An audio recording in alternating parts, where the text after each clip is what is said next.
Well, a short time ago, I spoke to Jill Rutter from the King's College London Research Group, UK in a Changing Europe, and I began by asking her what the consequences of a Canada-style deal might be for the UK economy.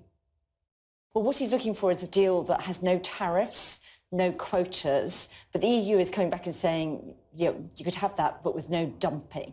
And the thing is that there is a deal with Canada. It doesn't take away all tariffs, it takes away most tariffs.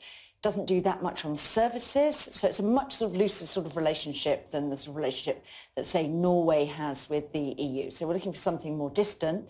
What it really means is that we're going to negotiate chapter by chapter, and it's quite a big deal. The Canada deal, I think, runs to about 1,700 pages, so it's a very detailed negotiation.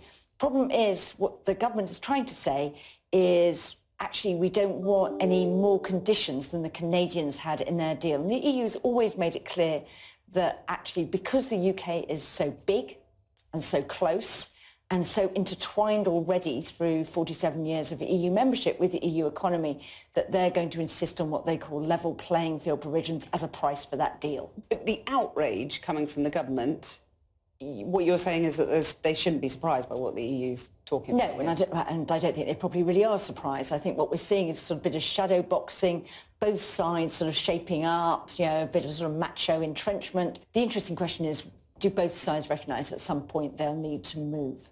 When both sides are digging in, though, doesn't it make leaving without a deal at the end of the year that much more likely? It is potentially still there.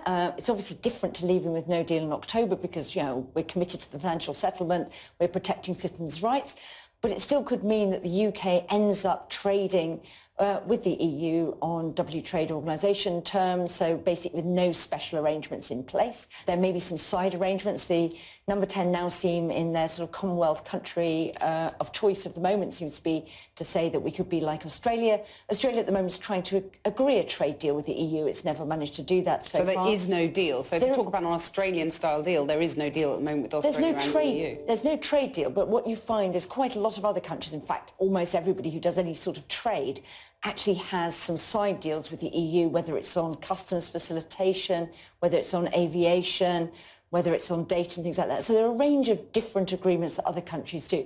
But Australia has no core trade deal with the EU, and indeed there are lots of negotiations going on to try and land one. When you look at the fact that there are 4 agreements to be done on areas like financial services, fisheries and services, even before you get onto the free trade agreement, the idea that Brexit is done, far from it, right?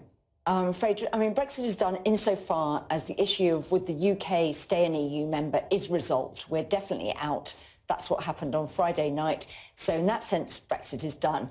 In the sense of having any degree of certainty about the nature of the UK's future relationship with the EU, it's incredibly undone. There's a huge amount of work, negotiating, legislating and implementing to be done through the rest of the year. Complicated stuff. Very complicated.